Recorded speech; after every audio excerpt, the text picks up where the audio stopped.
Well, hello there, ladies and gentlemen, boys and girls, children of all ages. My name is Mr. DB333, and welcome back to Suzerain. Now, in the last video, if it'll load, we went ahead. I already finished up the privatization. We told these guys to stick on the old guard. We're going after Seoul. We ended up passing the Constitution, so we're going after Seoul and the old guard and all those guys. So it's a good time all around. Let's see. Something good for gendarmerie. A little convenient. What's happening then? Rumberg is wanting reparations. I think I'm good.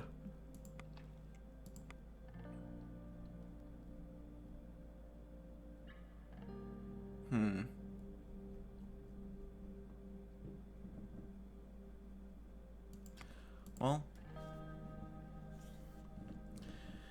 looks like the old boy is heading out, so let's go ahead and say goodbye to him. It's a cloudy, rainy day in Whole Sword. Gloomy weather couldn't dampen my spirits. My constitutional reforms had passed in court. I won. That wasn't the only cause for excitement in the Range household. Today, Frank was finally leaving home, and thank fuck. My son piled Alaska's bags next to the door. Suzerain and the assistant driver were waiting outside next to the car. Did you pack everything? Don't forget to give me a call immediately after you arrive. I will. I think I'm all packed. Monica helped him put his bag back on while Sergei started carrying luggage to the car. I made you a sack lunch I'll get from the kitchen. She dashed down the hall. Frank and I turned to face each other in the doorway. So I guess this is it. I guess it is. Dad. Frank shifted his weight nervously. I forgot what he told me about your university years. I hope going to a new country gives me a chance to prove myself the same way you did.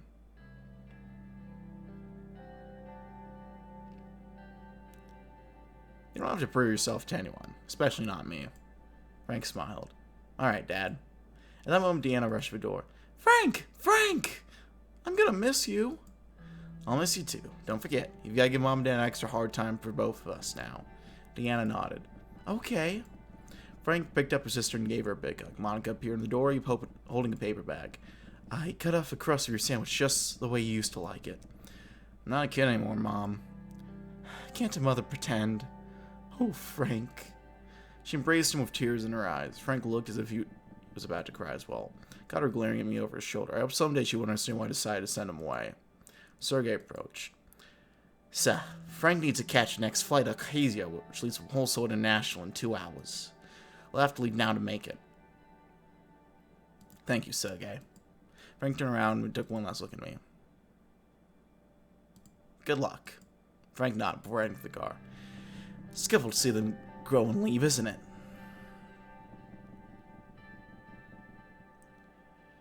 It's time for him to find himself in the world. He will. We all did, after all. Being exposed to different culture with different beliefs, it changes a man. I think it'll be a liberating experience for him. It's never easy for boys to live in the shadow of their fathers. It's even harder when one's father's Anton Rain. A great man like you casts a very long shadow.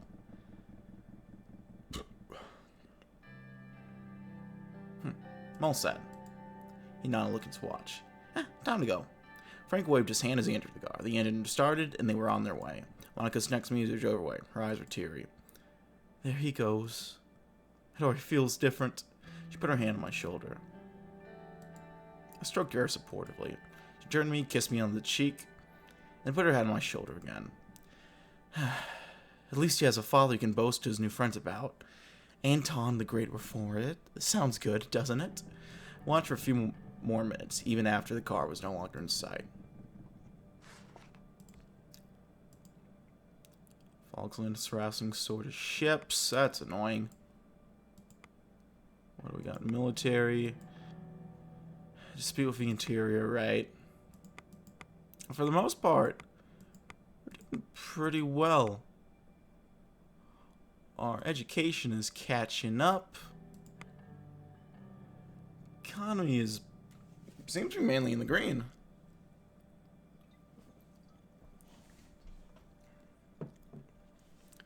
And yeah. Okay, let's see what we got. Discussion on the changes to the law. Lucian and I sat in my office waiting for Peter. I was at my desk and he was on the sofa, legs crossed. Sir, I have some news for you. I've organized several events around Greater Whole Sword and Nargis to promote our party, talk about our achievements. Our most successful mayors will be leading campaigns in their cities. They've asked for a budget increase in order to campaign more effectively. I'll give them whatever they need. That'll certainly help our chances of success. One more important thing before we move on. The Assembly's pushing for Mr. Hawker's impeachment, as you asked. They already approved his dismissal today. With Mr. Hawker gone, the court will be voting on a new Chief Justice. Mrs. Edmonds and Mr. Garachi seem to be the contenders to become the new chief. However, Mrs. Edmonds doesn't have much of a chance, in my opinion. The Supreme Court would never elect a woman. We can't let him elect Mr. Garachi. He's no different than Hawker. We'll have to wait and see. In any case, Mr. Hawker's departure leaves a vacant seat in the court. I compiled a list of candidates for you. Let me see those names. Here, take a look. He handed me a list of candidates for the Supreme Court. All the names on it were people who either supported me or supported my party. One name that stood out was Gloria Torrey.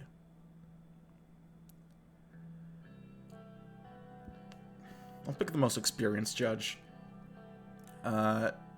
Ovid Gresher. Mr. Gretcher is definitely a good choice. He's an expert in social international law, also well respected by the other judges. Good, let's move on. Very well, sir.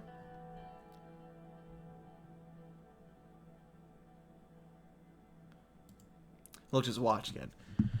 Before the Vice President gets here, I want to congratulate you for opening investigations against Tarkin's soul. The intelligence team is working on a very detailed report already. The old guard members are doing their best to create obstacles for us, but we already have a very strong case against him. We will take him to court in no time. You lean closer to me, sir. I must also say I can't help but notice Mr. Vice President is late yet another time. I'm slightly concerned about Peter.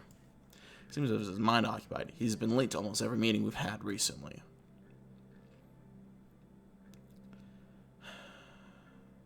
I noticed it too. I need to talk to him in private sometime. Suddenly was knocking on the door. It was Peter walking inside with files in both hands. Gentlemen! Welcome, Peter. Have a seat. Thank ya. He placed his files on my table, took out several documents, and organized them in front of me. He has everything, just as you asked. Our plans for the next reforms. He has some suggested reforms. You can pass these with your decrees as you like. What are your dots, Anton? Let's go over the documents. Take a look at the documents.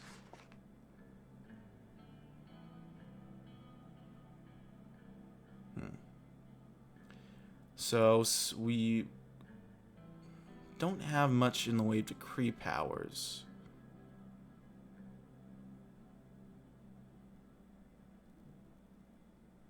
So let's do the Fair Trade and Competition Commission.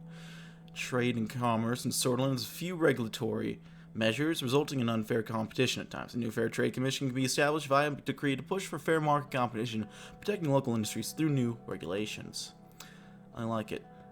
Then we have a Swordfish Radio and Television Supreme Council. Freedom of speech is protected in Swordland, but with the rise of new media, private organizations gain a lot of massive influence in society. With a new decree, we could create a government agency, the SRSC, that could protect the independence of the media or control it.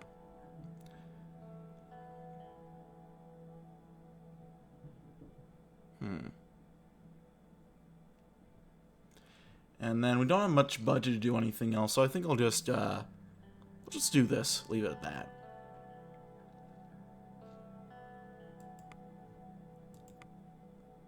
Following a brief discussion, I took notes about my decisions. The Fair Trade Commission will be essential in dealing with the monopolies. It was time we established a body that regulates economic competition. I very much support your decision to form a regulatory body for radio and television. Television is the future. It's great we all understand this. It'll definitely help us have an influence on new media. So how have you structured this Supreme Council sort of radio and television?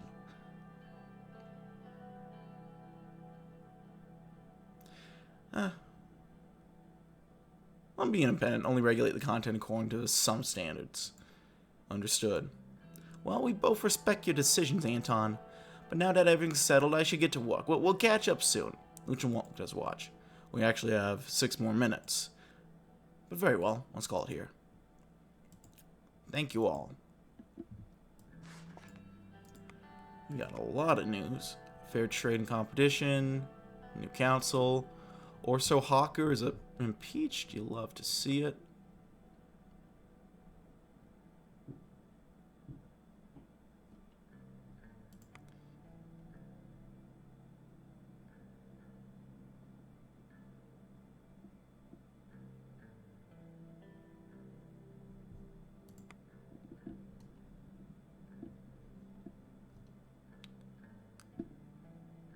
I mean, they're not wrong about that one.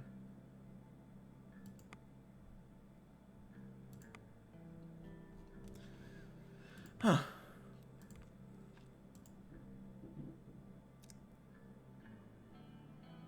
Like for commerce at an all-time high, you love to see it. The law, we got media regulations.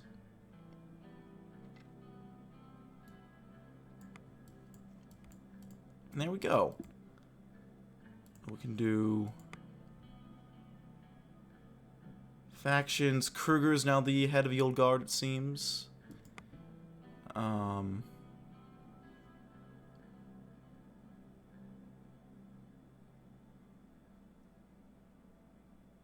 Yeah. Trade talks with President Lespia. After a long whistle, the Marine train slowly started to move. The train had been in service for many years. It had 9 locomotives with special quarters and an office. As the name implied, it was painted with a bright maroon color. Among the flashes and cheers, we departed from Holsworth Central Train Station. Our destination was Perla, the capital of Lespia. The historic route we were using was also called the Southern Express.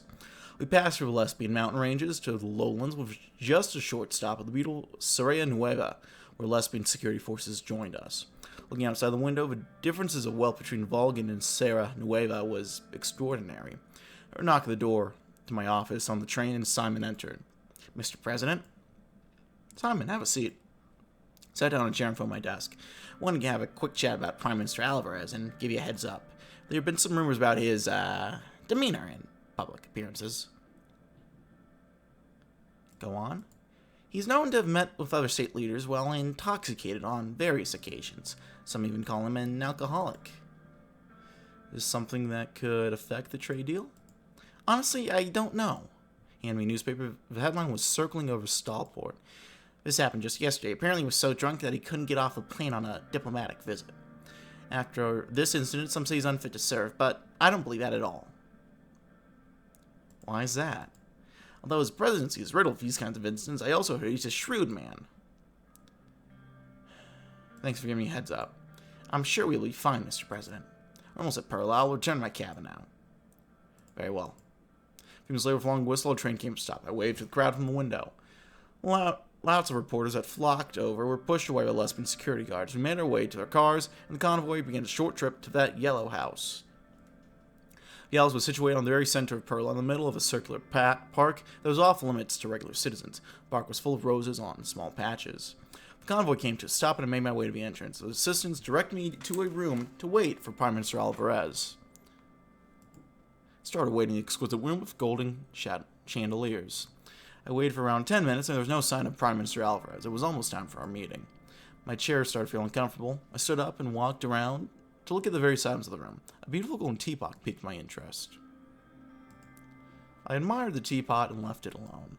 I went back to my chair. The door opened, and Patricio Alvarez entered. Although I knew he was one of the youngest state leaders in the world right now, I was still surprised by how tall he looked. At his young age, he was leading one of the strongest countries in Eastern Recopa. He was holding his head like he had a headache and was stumbling. Upon seeing me, he immediately composed himself. We shook hands. He gestured towards the 2 couches, and we sat down face to face. President Rain, welcome to Perla. It's good to have you here. I heard a lot about your success. Thank you. It's good to be here, Mr. Alvarez. I hope you had a nice trip. I smelled the strong odor of alcohol. Have you been drinking? A couple glasses of the finest lesbian wine is the best way to start any meeting. Would you like some? No, thank you. Very well. Let's begin then. So, you're here for the trade deal. What was it about again? Can you remind me? Mr. Alvarez, are you making fun of me right now? No, absolutely not. I just been very busy lately. You know, being a president makes you very busy. Pull out your documents from his briefcase and start inspecting them. So I don't have any issues with this deal. Except there's one problem. Velen, your decision to defend the border while Smollett committed war crimes diverted all those refugees to here. Now we have a full-blown refugee crisis in Lesbia, which unfortunately means that the price has gone up, Mr. Rain.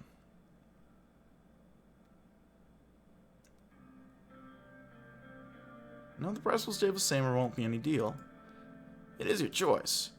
Just like it's your choice to leave the Bluish people alone to fend for themselves. Reminds me of Soul in ways. What was it? Oh yeah, the Soul Dam incident.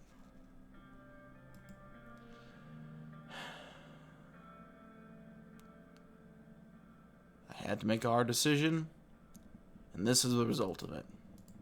Not every hard decision is right, Mr. Rain. Before you make your final decision, let me tell you about my offer. I want the one thing anyone can ever possibly ever want out of Velen. I want their oil. And how are you planning to get that? A lot of oil from Velen's passing through Sorlin. Source Petroleum owns most of the oil trade in Sorlin. See where I'm going with that? Enlighten me. I want you to sell me Shortish Petroleum, or the deal's off. You really are a shrewd man, Mr. Alvarez. I'll take that as a compliment. I think the investments would be nice, admittedly.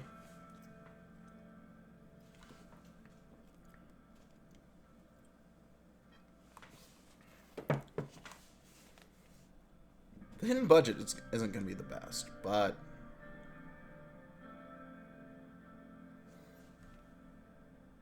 you know what? Fuck it.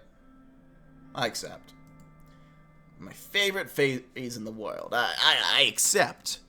I'm overjoyed. This is going to start to bring our countries closer than ever before. We as Macopans should stand together. We shook hands. Speaking of stand together, I want to talk to you about something. By me, I mean ATO. I'd like to see Sorlin Respia. What do you think? What would you do after Sorlin? What's in it for you?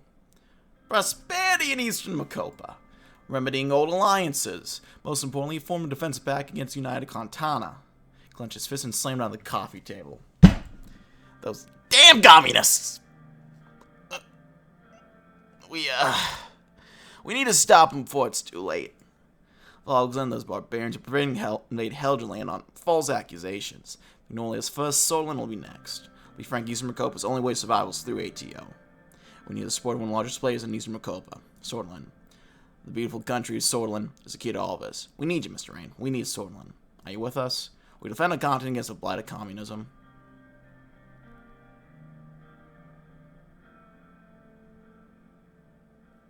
I can't decide without knowing what's in it for me. So you possess the mind of a man who understands business. I'll offer you an alliance. Together we shall shield the continent against Malinyev's evil. Not to mention you'll have Arcadia's full backing. Most powerful ally can happen in the Sarah. Except, Sorlin will be allied to Lesbia. Perfect. Brilliant. You don't know how valuable you are, Mr. Rain. You just saved your country from its demise. Personally, talk to Mr. Walker to know of his achievement. We shook hands and he went for a hug. I could smell the alcohol in his breath. He looked at the clock. Afraid I have to leave now to attend to other matters. Thank you for your visit. He smiled and left the room. Went to a whole sort of good news.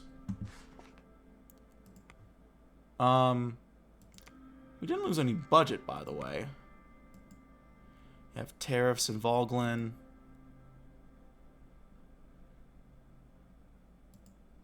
You have coal trade and a free trade zone with Lesbia. So I think that'll balance out.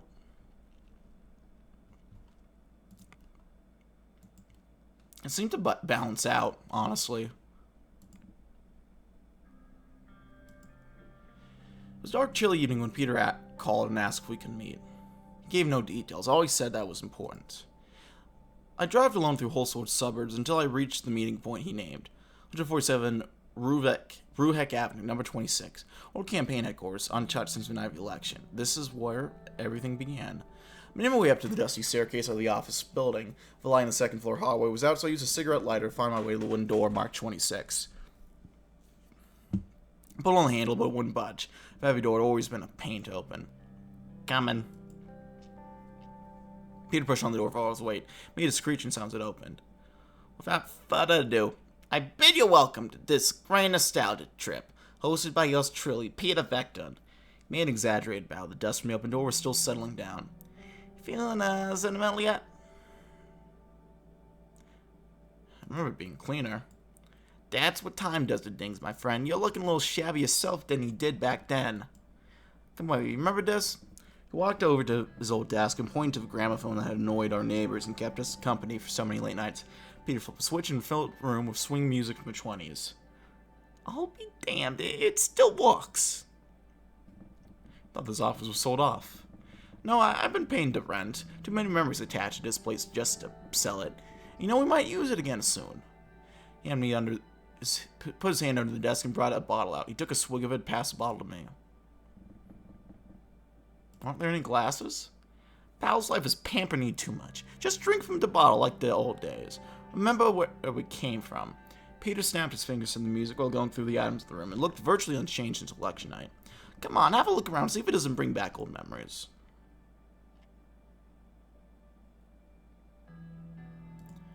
Walked over to my old desk drawer, sat down with a squeaky chair and opened the top drawer. So there were a few old coins, pencils, and sheets of paper. Underneath them, something caught my eye. It was a photograph of me and Monica sitting on a tree. This must have been 10, maybe 15 years ago. We were so young and happy. Monica would love to see this. Nice find. Look at baby Anton. You didn't even have the iconic look. Took the photograph and slid in my jacket pocket. Made my way to gramophone and started flipping through records next to it. Pulled to one of my favorite albums yet, Mountains by Yannick Gers, a set of plaintive folk songs that made me yearn for the countryside whenever I heard it. What a classic. You should mail that to Frank so he can learn what real music is. Pulled out the record, put it on my arm, and placed it next to the door. Enough going through old stuff. Let's talk. Yes, all in good time. Just meet at bottle, yeah. No, I'm good. He shrugged, took a very big gulp out of the bottle, and staggered to the side afterwards. Are you alright? Yeah, I'm okay. Let's go up to the roof. The view was always amazing from there. We went up the stairs to the roof. The view was mesmerizing. The buildings of Holsworth twinkled below us, while the stars shone bright in the sky. We sat and leaned back against the wall, taking it all in. Right as I started to get up, I heard a sobbing sound. I turned to Peter and saw tears streaming from down his cheeks. What's wrong? Wiped tears away. I messed up, Anton. I messed up big time. Evelyn's leaving me. She wants a divorce. What the hell did you do? I've been sleeping with Livia Suno. You've been what? I know, she's your secretary. I'm so sorry. It's just, Evelyn hasn't been the same since she lost her job, and Livia was giving me desultory looks from the day I hired her. Your way, I was drunk, one thing led to another. But she's more than just a pretty girl, Anton. She's smart and kind. I think we really connected.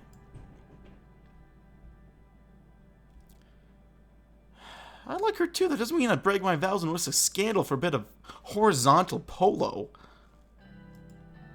I know, but we're endings. I told her it's too unprofessional, and I want Evelyn back.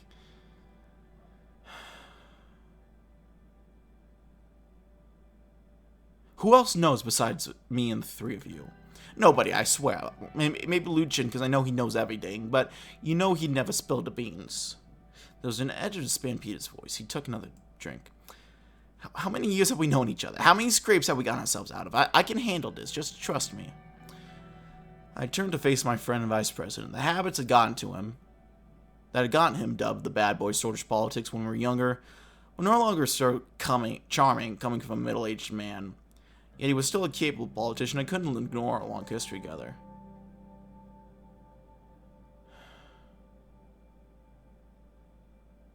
You've done enough damage. I'll handle it myself. Without waiting for his reaction, I left the rooftop alone and made my way downstairs. On my way out, I grabbed my belongings and took one last look at the office. It had been home to some mapping members for sure, but the visit had permanently cured me of my nostalgia. So when I arrived home, I headed up my study, sat down, and stared at the telephone.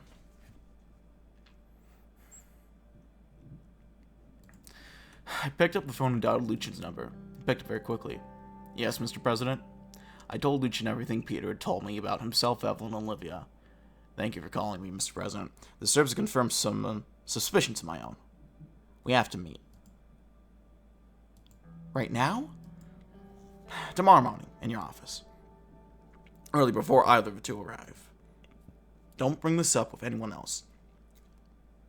I fear we may have more than a mere dalliance on our hands. The line dropped. I stared at the receiver, wondering what his last statement meant. What was going on that I didn't know about? I went to bed, but I couldn't sleep at all. Oh, now the budget goes down.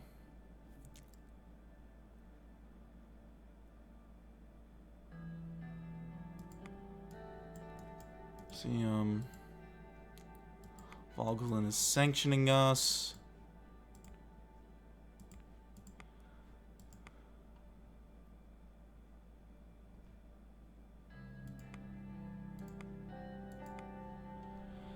Ah, crap.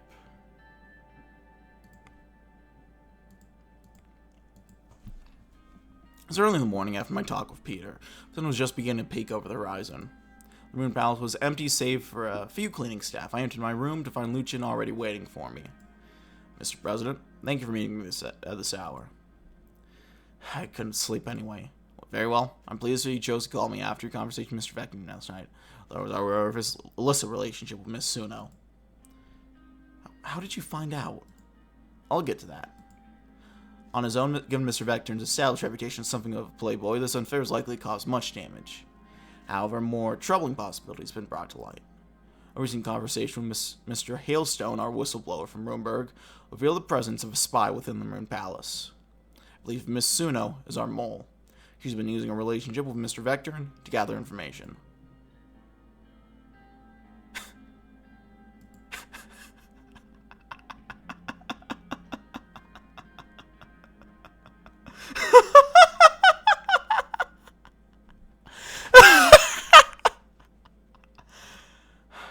I wish I was wrong, sir, but I've just come into possession of this. Lucian reached into his coat pocket, pulled out an IO tape, and fed it into the reel machine on my desk. This was recorded in the palace at 1809 on the second day of your trade deal to Lesbia. Press play. I heard Peter and Livy's voice. You sure everyone's gone for the day? Relax, Liv. Nobody's working that hard with President stick up his ass off in Lesbia. Livia giggled. I heard the sound of kissing then, of drinks being poured. I'm glad you stayed behind. Did he tell you how it's going over there? Do you think there's a chance they'll form an alliance? As a matter of fact, yes. He and Mr. Alvarez just sealed the deal. But enough work talk, Miss Suno. I want you bent over at my desk. Now. Lucian grimaced and switched the tape off.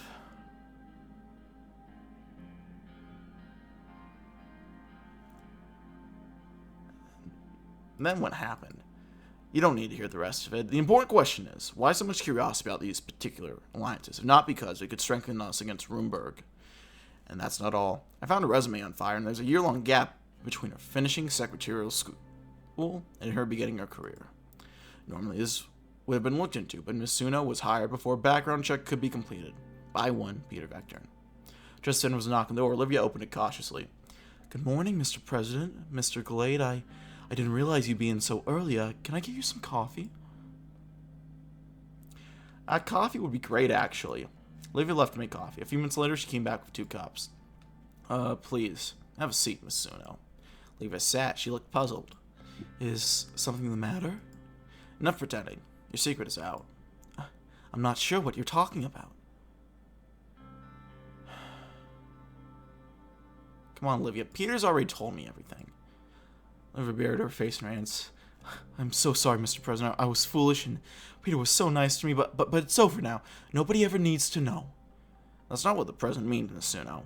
We're referring to you being an intelligence agent for Rumberg. Olivia sat upright. She looked shocked. Pardon me, Mr. Glade, but are you feeling all right?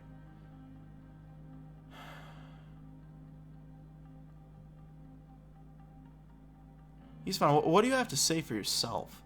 Mr. President, I understand if you don't want me to keep my job, but why spear me with outlandish accusations? Mizuno, indulge me for a moment. What were you doing in the year of 1951? Leo's face flushed. If you must know, I was working as a cigarette girl at Porto's. It's a Latchivin saloon. I was saving up so I could afford my own place in Wholesword.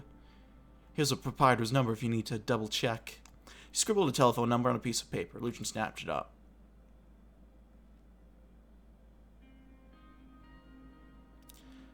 Why have you been asking me so many questions about what I do? To tell the truth, Mr. Rain, I was hoping to run for office myself someday. I want to make a real difference in the world like Miss Morgana or Miss Walda.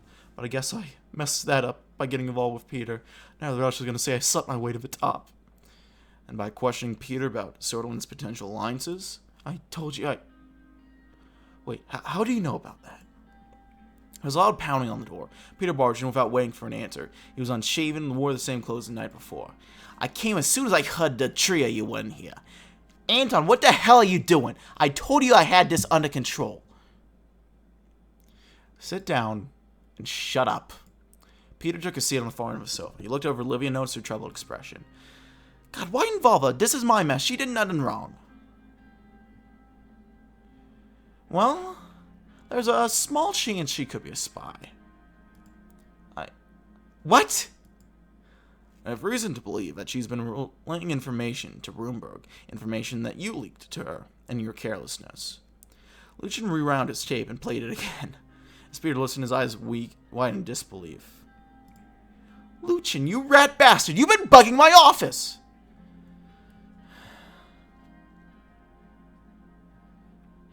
I'm sure there's an explanation for this. Both Peter and Olivia were glaring at Lucian now. He looked unrepentant. I had noticed the Vice President's behavior becoming increasingly erratic and unprofessional over the past months. I wanted to get to the root of the cause. So you wiretapped your own goddamn colleague, and for what? Have you been getting off on this, you pervert? Certainly not. I believe that along with the Rumberg whistleblower's admission that there is a spy in the palace and certain gaps in Miss Suno's resume, this tape makes a compelling case to investigate the Security Secretary for Espionage. Whether or not the investigation yields positive results, Mr. Vector ought to be held accountable for this willingness to divulge such sensitive information.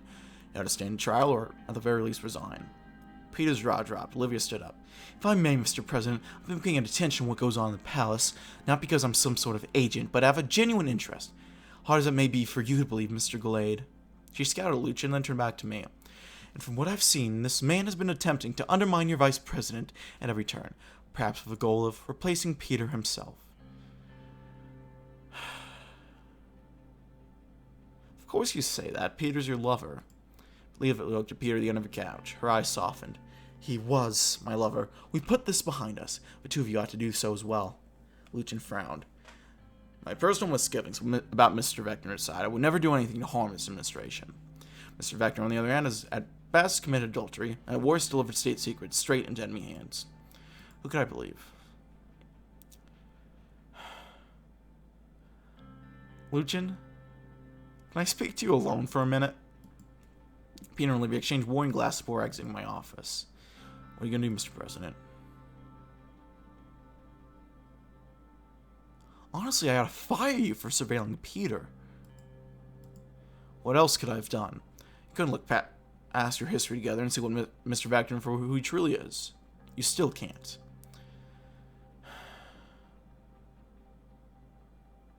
Levi's right. You do have it out for him. I'm only looking out for you, sir, the way I always do. Just tell me, do I have your permission to launch an investigation of Miss Suno? Yeah, just to be safe. Lucian adjusted his tie. I'll apologize to Miss Suno and tell her this has all been a misunderstanding. We can't have her running away during the investigation. No, I'll do it myself. She's too suspicious of you. Very well, sir. Lucian gave a slight bow as he left the office. I sat by myself for a while, wondering what exactly I set into motion. Huh.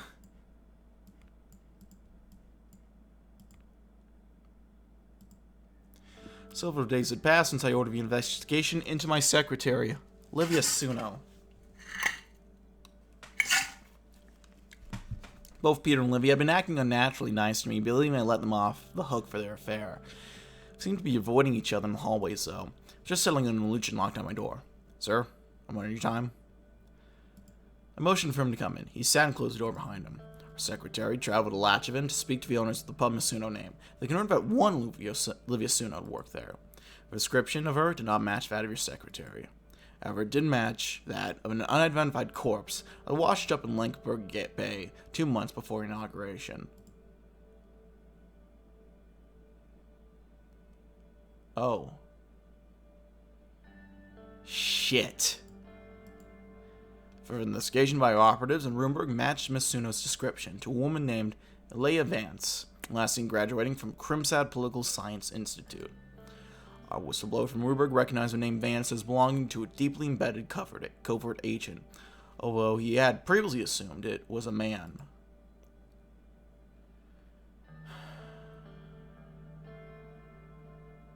That lying, two-faced succubus! To be fair, Miss Suno was just doing her job. Your vice president, on the other hand. But none of that can be up now. The question is, what are you going to do, sir? I'm going to have Peter castrated. I wouldn't be opposed to the idea, but I meant with regard to our spy. Standard procedure would be to try Miss Suno for espionage. If we do so, it's only a matter of time for me to piece together what happens.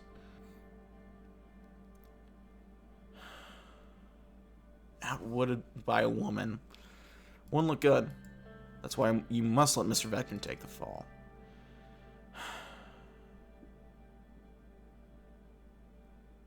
This is my fault as much as I should have suspected something. You can share the blame, but you have to prepare for your public opinion to nosedive. But please, take a moment to think about this. Mr. Vector put you in danger by failing to order a background check on your closest personal staff. He betrayed your confidence to a woman with whom he was committing adultery. Anton, would you do the same to your so-called best friend? No. No, I wouldn't. I am your chief strategist. I advise you what I believe is the best strategy, but of course the ultimate decision is yours. I'll shoulder the blame along with him. Lucian looked as if he was about to object one last time, but instead smiled thinly. Very well. Shall write a statement for you to read at the press conference. I'll leave you to handle Miss Vance. Thank you. Lucian nodded and walked out. I called Carl Greiser from my desk and explained the situation. After a few minutes, I rang for Livia. She's in my office. Is there something you need, Mr. President?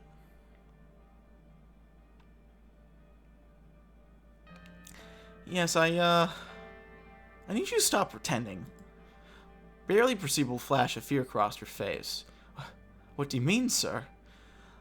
I nodded towards my back office doorway. Carl Greiser was standing there along with two of his guards blocking the entrance. Alana Vance, you're under arrest for suspicion of espionage. Please come with me. Her eyes darted around the room. What the hell's going on, Mr. President? Have you let Lucian get your head? I thought you were smarter than this.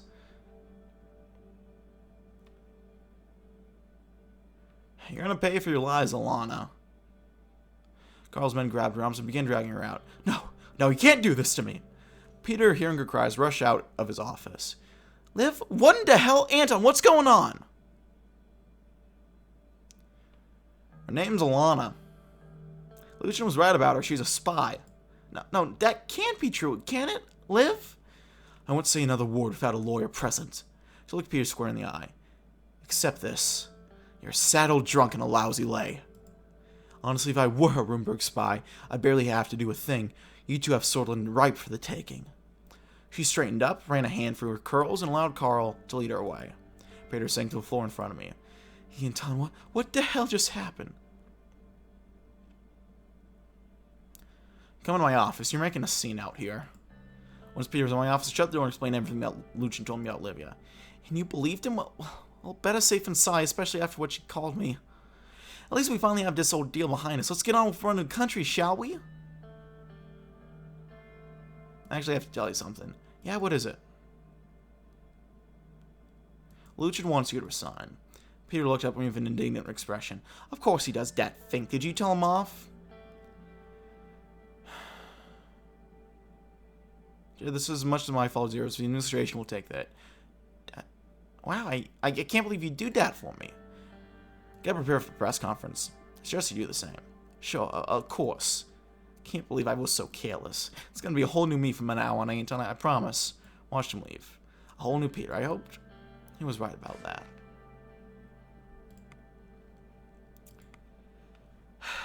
Crap. National security was breached. That's not fun. It was the morning of Olivia's trial, and hordes of reporters were gathered in front of a state courthouse. Peter, Lucian, and I stood by the entrance. Lucian helped break the news of my secretary's arrest. Now the media was being questioned how exactly a Rumberg agent had been able to infiltrate Maroon Palace. It's time for me to deliver an explanation. A podium with a bank of microphones awaited us on the courthouse steps. Peter looked uncertain. I told him I would be doing all the talking today. You're on your own, Mr. President. I advise you to keep your response as brief as possible. I nodded. Peter took a deep breath. Together we stood behind the podium. The reporters clustered around us and started shouting questions.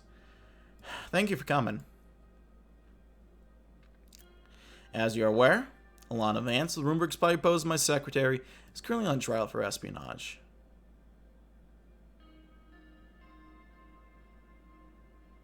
Rest assured, a security breach of this magnitude shall never happen again. Now, the fact remains that she should never have been allowed to infiltrate our administration in the first place.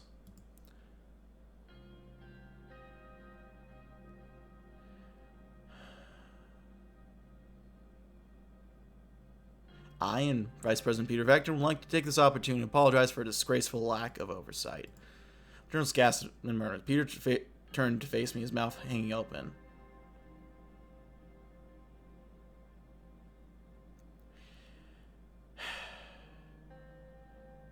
In his impulsive hiring practice, Mr. Vector displayed a lapse in judgment, but as your president, I bear the brunt of responsibility.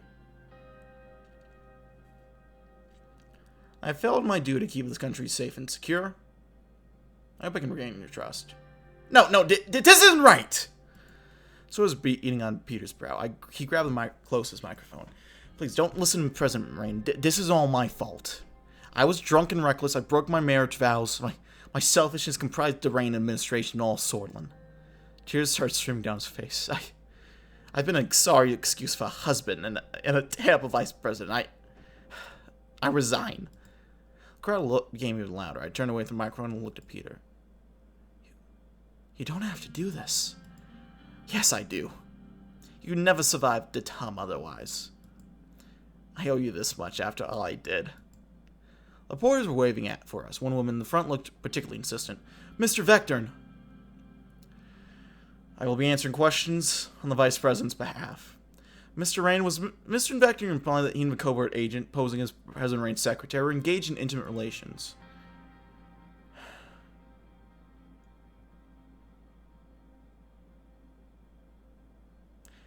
Yes. Can you elaborate, please? Lucian interjected. Neither the President nor the Vice President will be taking any more questions. Thank you. The reporters were luckily dispersed. Lucian, Peter, and I looked at each other for what seemed like an eternity. Finally, Peter lowered his eyes. I guess I'll go to the palace. Start packing my ding's den. Goodbye, Peter. See you around, Anton. I watched as Peter descended the courthouse stairs to his car. Mr. Vector certainly made a scene, but it appears you will make it out of this unscathed. Of course, there's now the matter of replacing both your secretary and your vice president. Too soon. Very well. Shall discuss it tomorrow. Walked back up the stairs to the courthouse to watch the rest of the trial.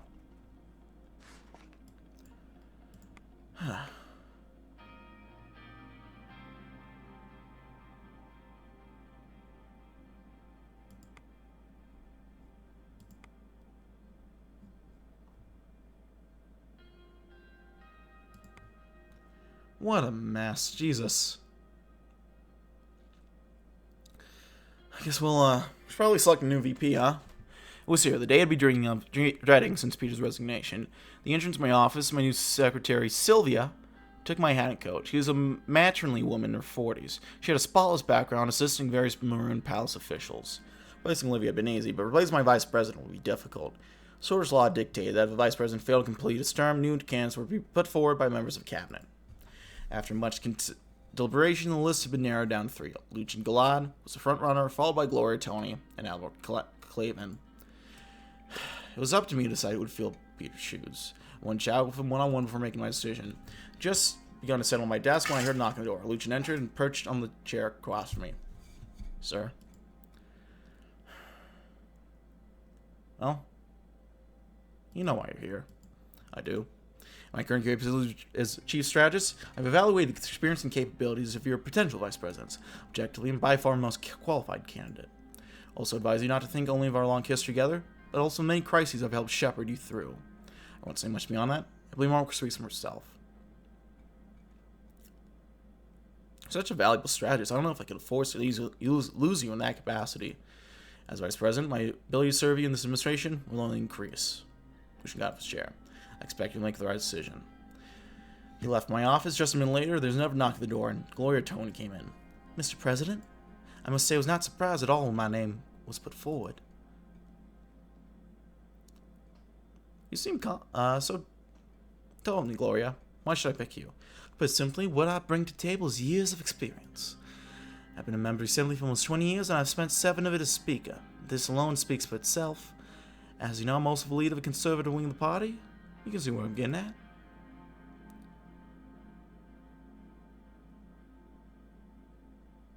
Your experience would be a great asset. Experience is always important. So is being able to rally Assembly's conservative voters to your side. This will allow us to pass bills far more easily, especially if those bills are aligned to my block's cause. I'm thinking about it. I want you to know that I value order above everything else, Mr. President. Being the Speaker of Assembly requires principles, nerves like steel, and determination to uphold proper conduct. I expect to see the same in my vice presidency.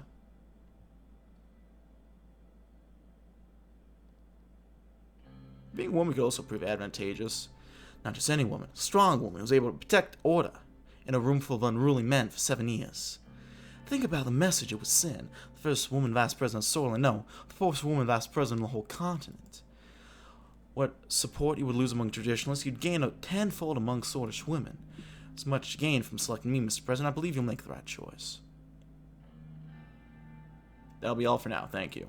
Thank you. I wish you a nice day, Mr. President. Gloria made her way out. A minute later, there was another knock at the door. This time it was Albin Clayton's turn.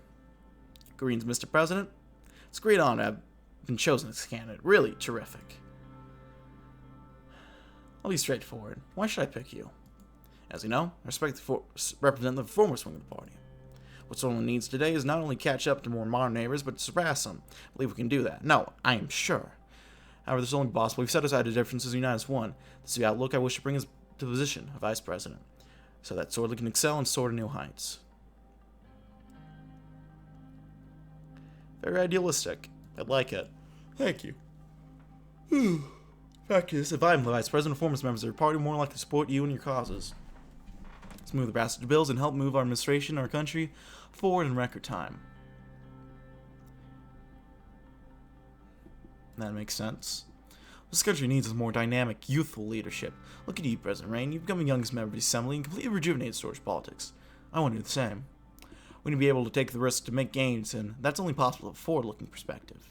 There, state my case. I trust your judgment. That'll be all for now. Thank you. Thank you, Mr. President. Alvin got up and left. Leaned back in my chair, thinking about the pros and cons of each of my vice presidential candidates. I could almost hear Peter's voice in my head, laugh and admit the absurdity of my situation. But of course, he wasn't there. That's kind of the whole point of this fucking thing, wasn't it? Well, the vice president position remains vacant after the events of the scandal. It's yet to be filled by a capable person that the administration and party can trust. Several options been laid out, but the cabinet will be in a mixed decision immediately. Like Lucian.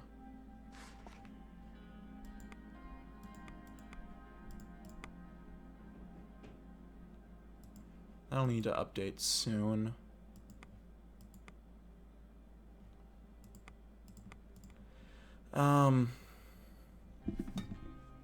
Might as well start the day. Lucian and I were on our way to our office. I was holding a mug of coffee in one hand and a fold of various documents on the other. As I turned the corner, Lucian spoke. The Ashraf anniversary is coming soon, the most important day for the British populace, which on the Ashraf is one of their symbols, as you know. Your presence at the event will show your desire for more unified Swordland. Will reap the benefits if you decide to go, I'm sure. You're right. Lucian nodded. Around another corner, reached the last corridor leading to my office. Lucian suddenly stopped in front of the door. The plaque that once said Vice President Peter Vector had been removed. The door is halfway open. I could see a few workers moving boxes around the room. One of them saw us, bowed his head, and changed the name tag on the door to Vice President Lucian Glade. Another handyman dropped a heavy-looking box on the table. A crunching sound was heard from within. Be careful with that. Mr. President, this move requires my personal attention. We shall discuss the Ashraf matters later. Good luck. Thank you. Enter my office and asked Sylvia for a second cup of coffee to wake me up. Another long day was waiting for me. Lucian Glade is the Vice President.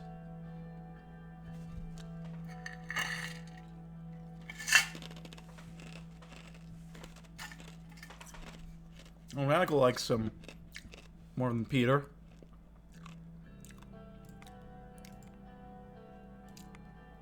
Let's see. Looks like he's still our chief strategist, I guess.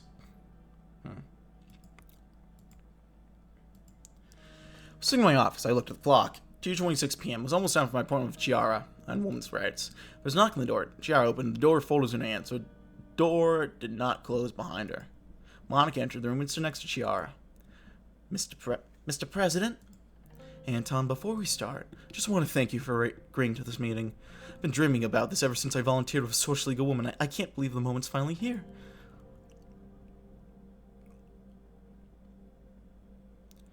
Anything to make you happy. Not just me, Anton, all of us. Chiara looked down at a chair, sat down in a chair, and laid down the folder she was holding. We still have a long way to go before soldiers women are able to enjoy the same rights and privileges as men. Or even as our counterparts in Acacia and United Cortana, we've been lagging behind us for decades, Anton. And this isn't only a moral issue. I've seen enough revolutions in this world to understand the main driver of any change. Money. She slipped a folder open and started pulling out documents. United Cortana law dictates that women are on the same wage as men in their respective fields. Research shows that this leads to a 15.5% increase in productivity. You could say this has a direct influence on the superpower status. Acacia passed laws ensuring maternity leave rights, shadow daycare centers, and tax deductions for working families. In turn, they experienced a 12.6% productivity boost in a flourishing economy. Both countries also have significantly lower infant mortality rates, so this, I believe, is directly linked to improved status of women. Administration successfully managed to pull Sorlin back up from the brink of economic ruin. She leaned back in her chair. So I'm asking, why stop there? Why not improve our economy, modernize society at the same time? It's only logical. Monica handed me one of the documents, and had a list of bullet points on it. The two of us most talked it over, and these are the measures we believe are most urgently needed. Let my eyes wander down the list.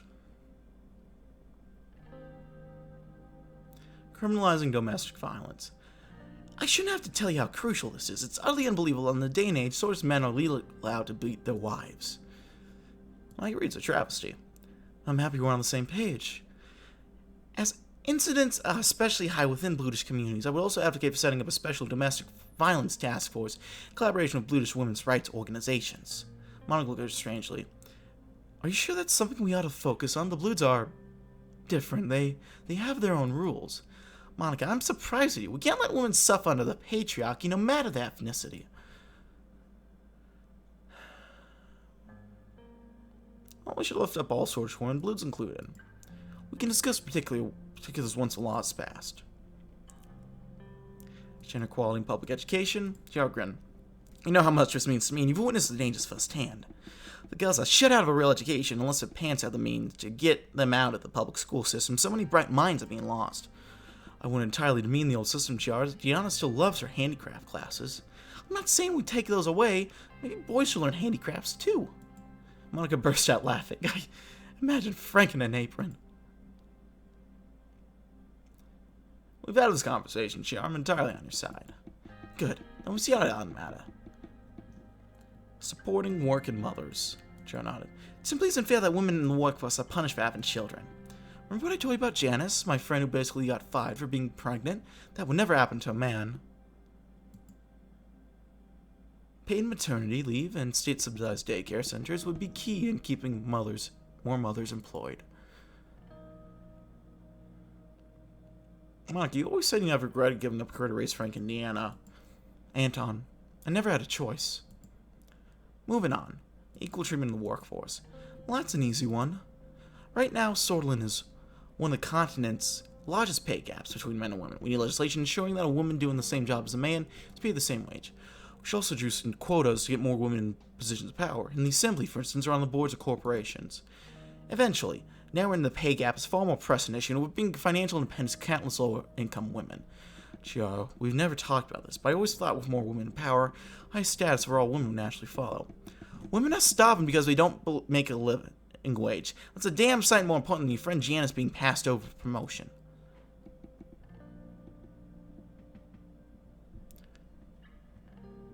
Quotas are it. See a problem with quotas, but tackling the pay gap is much more urgent. Monica gritted her teeth. Thank you, Mr. President. That guy was all subjects. What do you thought so far? Well, you made a good case for all of these changes. Thank you. If we can pull this off before the elections, the Reign administration will make history. Let's talk about how to proceed. I want to establish a commission for women's rights in Sordlin with me as it said. Our goal should be passing and implementing a set of laws to solve the problems we just discussed. As a commission spokeswoman, my responsibility will be to make speeches and organize fundraisers. I'll be a face of smooth while Chiara handles the groundwork. We can show that First Lady is behind the movement. Many women will feel encouraged. Chiara dressed her outfit, especially those who aren't big on pantsuits. Organization will be named the Commission of the Status of Women. It can be damn hard getting your laws passed the assembly. I know, but even a watered-down version would be better than nothing. One more thing to consider before making a decision. To cut up silence any of the public lingering questions regarding your former vice president of the Suno affair. You have a choice to be a hero. Think about Deanna and her future. If you make the right decision. The rose from her seats expectantly. It took a few minutes to think. I'll approve the creation of a commission. Support your bill in the assembly. Monica turned to her. That's all the excitement you can muster? We did it! We did it! Monica hugged Chiara. She smiled uncomfortably. It's not over yet, Monica. True battles in the assembly. We'll celebrate once it's done. I'll start gathering names for the commission tonight. Chiara started collecting your documents. She and Monica headed towards the door. Monica paused before leaving. I love you, Anton. I'll see you at home. I could hear Monica and Chiara talking silently to each other as the door closed behind them. I looked out my window over the City Hall sword. It was a clear day outside.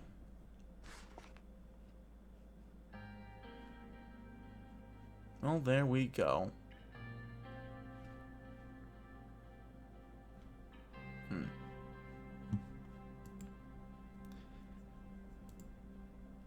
Most influential women's rights NGO, the Swords of Legal Women, is organizing a massive fundraising campaign to raise awareness in Sword Society and has reached to us personally for private donations. I don't know if I have the money for that.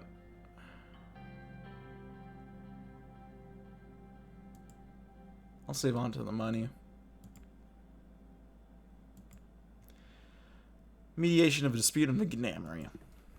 I arrived in the city of Velsword with my new vice president, Lucien, after receiving an emergency meeting from Yosef and Lilius. I'd seen the reports of a recent issue that rose between the storage police forces and the Gnamery units at the city. Reports said that an operation against a drug trafficking gang in Velsword failed due to miscommunication. It's not hard to guess what this meeting was going to be about. We entered the city hall and made our way to the second floor. I could hear Yosef and Lilius' voices echoing through the halls. I opened the doors to the meeting room. The two ministers did not even realize. This is unacceptable. How dare the police meddle in the affairs of a gendarmerie? It was your men who started this ridiculousness and meddled with an ongoing police investigation. Their voices were getting louder. Rural security is my jurisdiction, and your men were way outside of Velsword. Mr. Lancia, Mrs. Graff, please remain calm. What is the problem?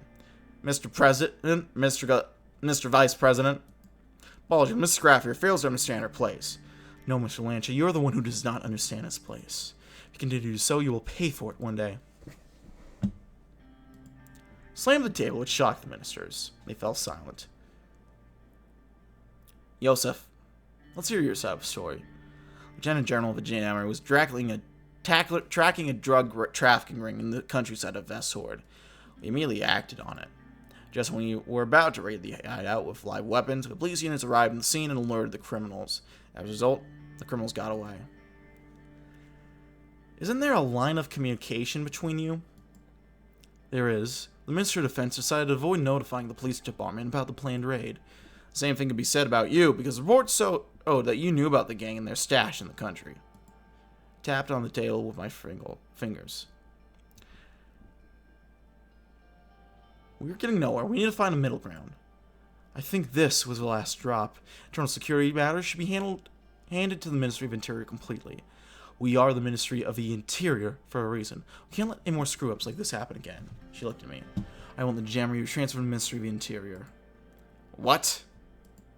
Woman, are you out of your mind? Yosef turned red with anger. He composed himself after a moment. Looking at it from the perspective of improved internal security, I agree with Miss Graff. We would reap the benefits in the long term. Look, Mr. Gallade, I know you're new at this, and there's not much that you weren't brief about, but... Mr. Lancia, you're forgetting who I am. Ridiculous. This is absolutely ridiculous. I won't hand the gendarmerie over to her. Out of the question. Do you have a better solution, Yosef? Whenever operations overlap, we should engage a low rank with local officers on both sides. We could work on establishing that, but it still doesn't change the wrong system that exists now. No matter what we need to eliminate the gray area and modernize our internal security. Now I see what's going on here. Leah set this up to create this incident. Liz bit her lip. What proof do you have? There's no way the police arrived at the right time of the month-long search on the exact day and minute of a gendarmerie raid. Let's touch it down a notch with the accusations. This kind of accusation is unheard of. It is nonsense. How are you, unbelievable? Mr. Lancia says, Mr. President. Heed my word, Mr. President. When dealing with situations, you need to always look at who gets what out of it. I won't stand idle by these utterly ridiculous and baseless accusations. I don't have time for it. What is your decision?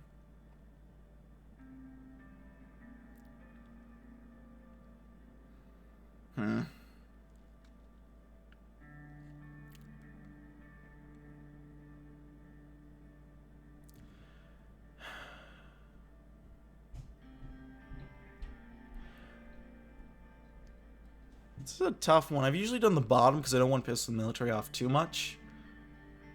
But,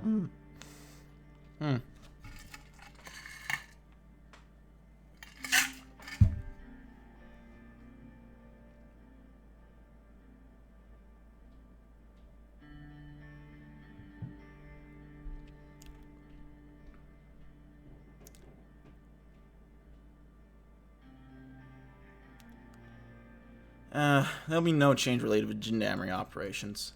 You're making a mistake. Thank you for protecting the construction authority of the Ministry of Defense. From now on, work together and don't fight each other. I want capable and effective members of cabinet. We will do our best. Right, Mr. Lancia? That's right, Mrs. Graff. Left the room to attend my next scheduled meeting. There we go. To Grafton Police investigate the state officials.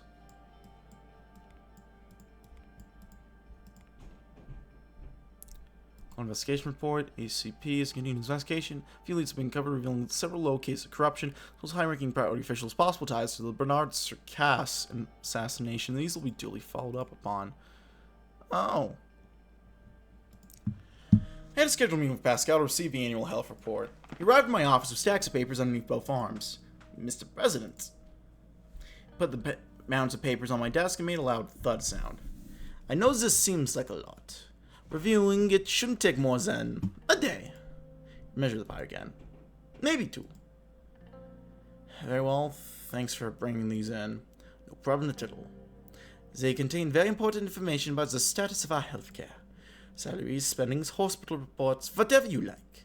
We can go through this together. Can't you please summarize? Of course. Read a sigh of relief as he put on his reading glasses to look at the document he was holding. So we've concluded our report for the year. Thanks to our allocated funds, we have improved the healthcare of the country overall. Our use of resources begin a comprehensive health reform. We have more patients treated, less waiting times, and higher treatment quality than the years before.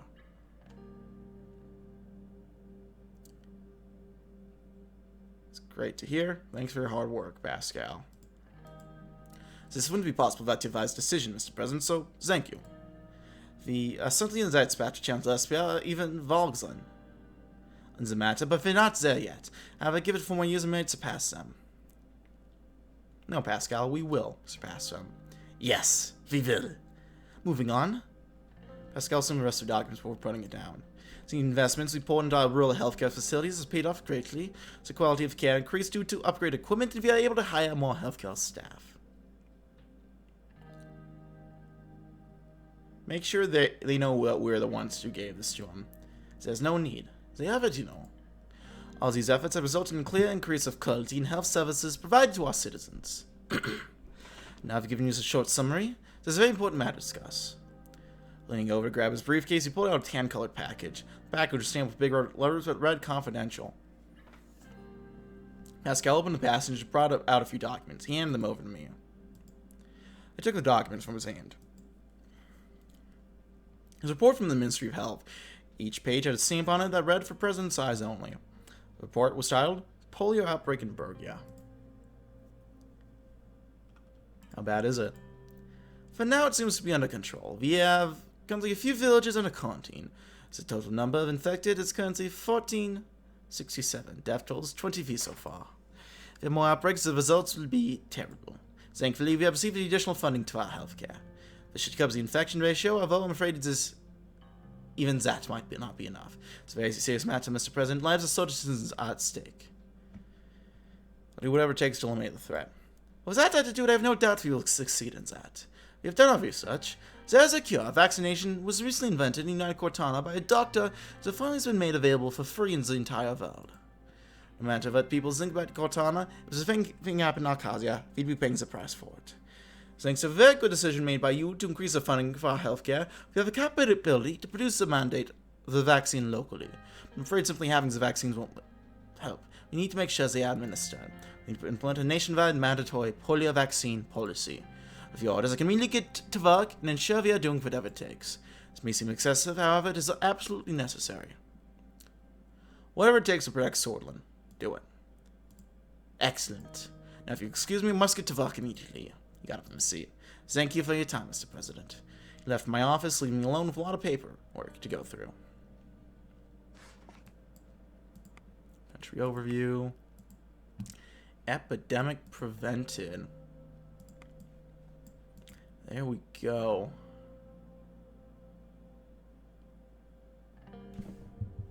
Ooh, okay, so we got the Fair Trade Commission. For to bring fairness to commerce is led by a visionary smart business owner who sued hard to sort an unfair competition bid and won in court. Nice. Supreme Council of Source Radio and Television has opened the whole sword and begun its operations. The newly formed expert media house was housed at the Ministry of Interior during the construction of Cooperative Minister Graf. Local council declared that in a couple of months there would be 19 organized audits with up to 84 organizations reviewed by the end of the year. Less Smoke Act.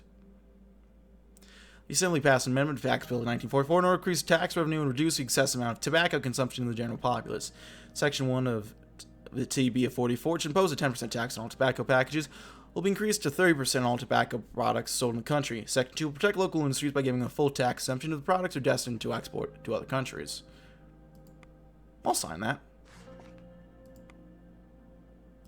Tobacco consumption has been reduced. A little money out of it. There's a significant budget left in the Ministry of Health that we can spend on several different programs in order to improve healthcare in Sorland further. Funds can be used to create a medical scholarship, build a state-of-the-art medical school, give free eye test, or dental care. I think these do similar things. I think these two are help you capitalist. These two help your millenniavic support. That gives you an extra budget. People aren't happy. I think these similarly increase your support. We'll start a medical scholarship. Health reforms, scholarships for health education. It's always important to get doctors. Smokes taxed.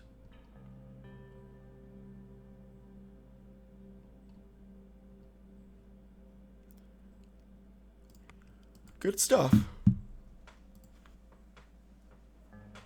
Remember this rally, the Antwerp anniversary, was about to get an Suzerain. British movement is holding the largest rally yet to display their demands and strength. Administration can go to Suzerain to support this event with or without an armed convoy, or not attend it at all. We'll attend to support.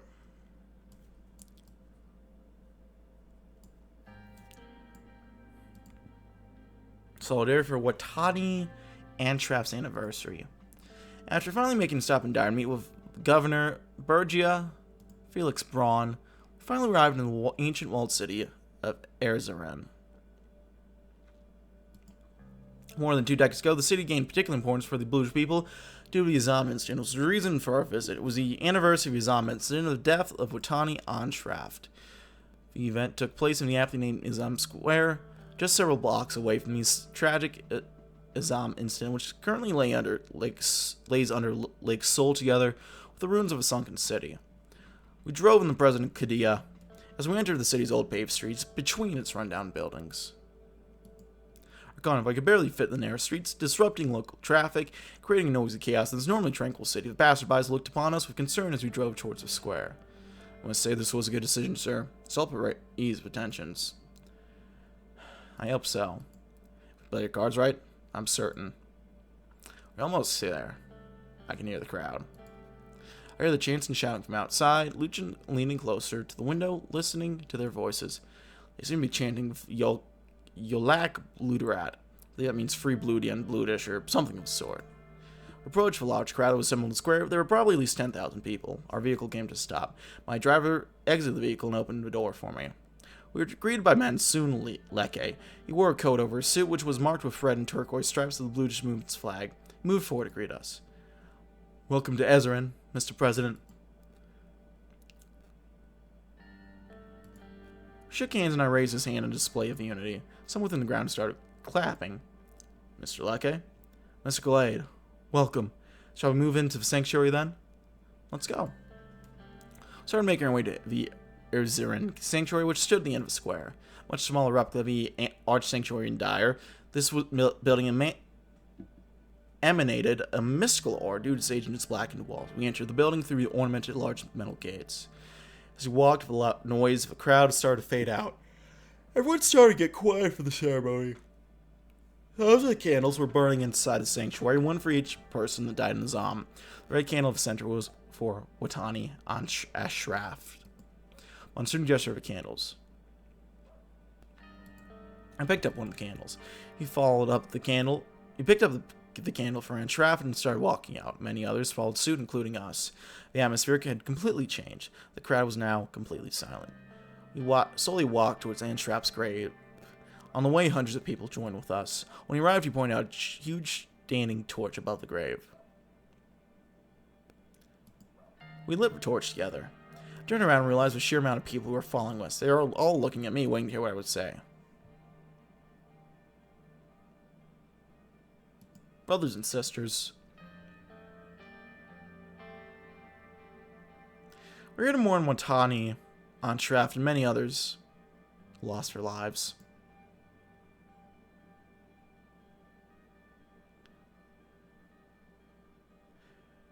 I condemn the events that led to the death of these lives.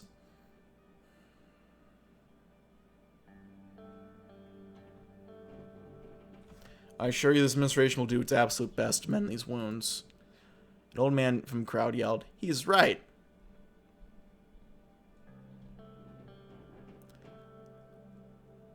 Let me tell you one thing. I dream of Sordland.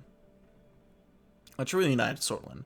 A country where being of blood or a sword does not matter.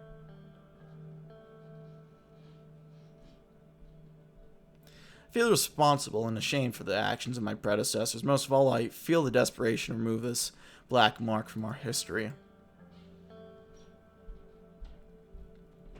I need help from each and every one of you to make this country a better place for everyone.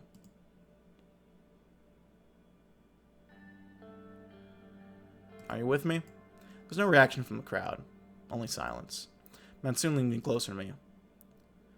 I must admit, Mr. President, that was a good speech. Thank you. Extend his hand for me for a handshake. Instead of going for a handshake, I spread my arms out and hugged him. Suddenly, the whole crowd started clapping. Thank you for this, Mr. President. I don't think people of Suzerain will ever forget this. You have become the first and only president who was brave enough to come to Suzerain and pay respects for his victims. This will be the start of a new era. Thank you. Lucian rushed near me. Sir, it's time to go. I started making our way back to the convoy. Well done, sir. This will prove very useful in the upcoming elections. Not everything's about votes. It's not. We entered our vehicles and started making our way back home from Suzerain. Well,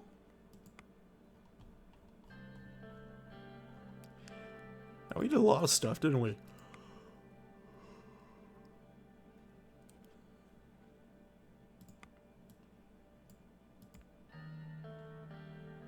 In the current political situation, I walked to the White Room with a cup of coffee in my hand.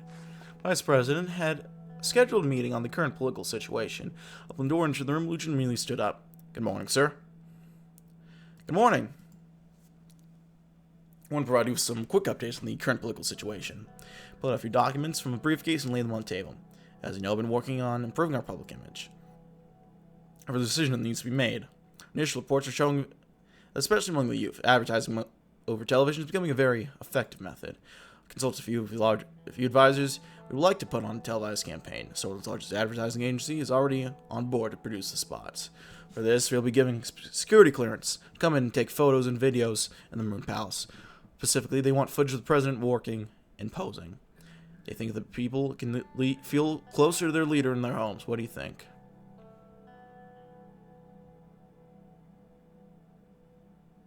It's a good plan. Let's do it. Thank you, sir. I'll show you. It'll be of immense help. I'll notify the filming crew. One more thing on this topic. The mayors are extremely happy with the extra funds you provided them to assist with our campaign. This will surely boost our popularity. I hope the money went to the right place instead of their pockets. In either scenario, the mayors are happy. That will all help us come forward. Moving on. The changes you ordered from court have now been implemented. Mr. Ovid Creature has begun his duty in the Supreme Court as a justice. He's a seasoned veteran of a career in law spanning more than 30 years. Perhaps it is this experience which caused the court to select Mr. Gretcher as the new Chief Justice directly after his appointment. With him at the helm, trust in the Supreme Court ought to increase. Excellent news. Our man made it. I assure you, you're not the only one rejoicing in the appointment. Close this folder and put away documents. That is all for the court's updates. Moving on. Next time, speak about election prospects. Lucian took out a new set of documents. I got a glimpse of colorful charts and graphs. I've just received a report results of a voter poll commission by Peter Vector shortly before his departure. Put in plain language, it's not promising. Bad even. The USB stands to lose up to 20% of the votes compared to 53. Then we just wait. Do we still have a chance? We still have a year to gain more votes, but we gotta think strategically. Fortunately, your new vice president also happens to be an excellent strategist. I get it, Lucian. I'm glad I picked you. As am I, sir. Looking at the demographics of voters polled, support among conservatives has plummeted. We can no longer count their vote at all. The liberal base appears divided, but you have a considerable number of support there. Better or worse, you certainly aren't popular for nationalists. If you have any support from socialists, you've completely lost it now. We're seeing support from the bluish community, but your popularity with them could definitely be higher. Lastly, centrists and unaffiliated voters appear to be leaning in our direction. Give me those missing votes, Lucian. I shall work on it. In the meantime, would you like some advice? Go ahead. Thank you, Mr. President. It may sound like common sense, but a convincing enough campaign can succeed where policies fail.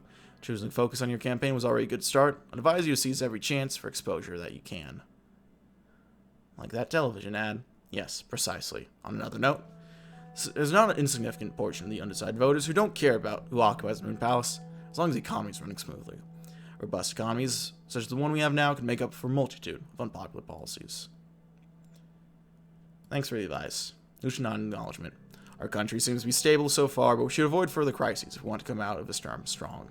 There's some worrying news. The Lothbrok group is up to something. My informants have been talking about freaking meetings happening between the oligarchs. There's one last thing you should know about. I have reason to suspect that Lilith's craft will attempt to challenge you for USP leadership. How do you know? I've merely been keeping my ear to the ground, as always. At any rate, if my suspicion is true, you'll need as many allies within the party as possible, or you can help the ongoing investigation until the old guard unveils enough evidence to neutralize her as a threat. Please keep these close to your chest, sir. You know how much power Miss Graff wields in these halls. I will. Thank you for telling me. Of course, sir. That was everything on my end. Excellent. Good work. Lucien smiled. I left the room to attend my next meeting. And that fucking son of a bitch, Graff. We got Mr. Gretcher as the moderate. She'd love to see. Polio has been contained.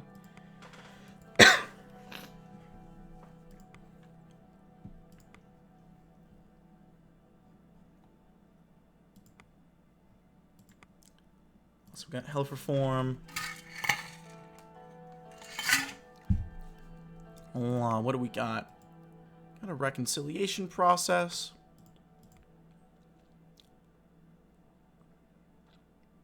Uh-oh. Lily stepped to my office and took a seat. She was frowning intensely. She didn't talk at first, just fixing me with a steady gaze. When she would speak up, it was in strained tones. Mr. President, we have a problem. Go on. This just came in. Take a look. Took the document from Miranda and started reading it. The report was titled Major Protests in Major Cities. I looked immediately after reading the title. Let's give a grim nod of confirmation. Protests have been erupting all over Swordland. They are protesting you, Mr. President. They're asking for your resignation. I can't say this is unexpected. Change doesn't come easy. There's always a cost. Yes, and we have a duty to keep that cost as low as possible. Carl Greiser's on his way here right now. He will tell us what he knows so far. Just then there was a knock on the door. Carl came in without waiting for an answer. He was clearly out of breath. Ah, there he is. He saluted me. I saluted him back. Mr. President, I'm so sorry for being late. Carl, for the president of the situation, do you have any updates? As you know, these protests have been popping up around Sword Cities. They seem to be peaceful, for now. 2 people fell off from the truck, and that seems to be about it. However, there's potential of these protests to turn violent. Main rhetoric, they all share that they are demanding the president's resignation. There's freedom of speech in this country. They can say whatever they want. I'm afraid soon they might start doing more than just saying things. What does this protester profile look like? We investigated the various groups involved with the protests and compiled a list of their complaints. I'll go through with it. Thanks to media, we're under fire for showing support to the anti-traffic anniversary. In addition, there are many provocateurs that are not tied to any specific organization or cause. We need to take action, Mr. President, immediately. These protesters may be peaceful now, but any spark of violence might snowball to something I don't even want to think about. Yours, Mr. President?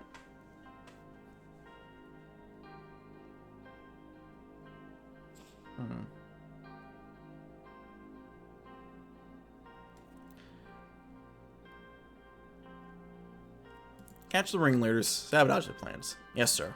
Keep you updated on the results. Keep me in the loop as well. We all need to end this farce, once and for all. Of course, Mrs. Graff. If you'll excuse me, Mr. President, we have work to do. Good luck. I believe you'll need it you'll need more luck than we do. Come on, Carl. We're leaving. Lewis Hurley left the room. Carl bowed to me. Mr. President? Followed after her. That's a little unfortunate.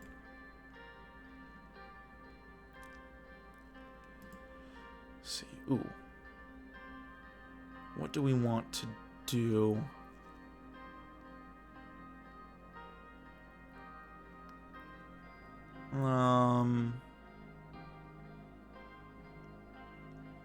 Let's expand the automotive, or automotives or electronics. Let's do electronics.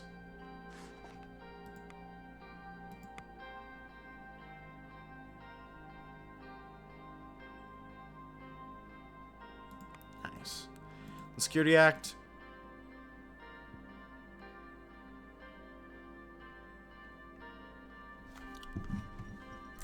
I'll think we'll want to support this. Seems a little hard.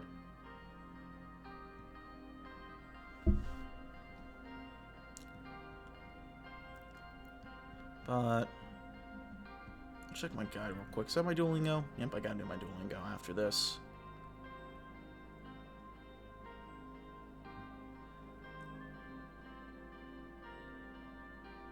Yeah, we'll veto it. Doesn't seem very wholesome or democratic. And that's it. There we go, ladies and gentlemen. Thank you, as always, for watching. If you like this video, leave a like. Now feel free to dislike. If you want to see more of this content in the future, hit the sub button for uploads weekdays, as well as occasionally Saturdays. If you want to send a few bucks my way, check out my Patreon. If you want to chat about games, check out my Discord. If you want to see me do so live, I have a Twitch. If you want to do non-gaming stuff, check out my second channel. Now, as always, if you have any comments or feedback concern, leave a comment section below.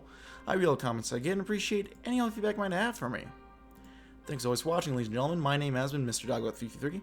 Thank you for watching. I'll see you next time. Bye-bye.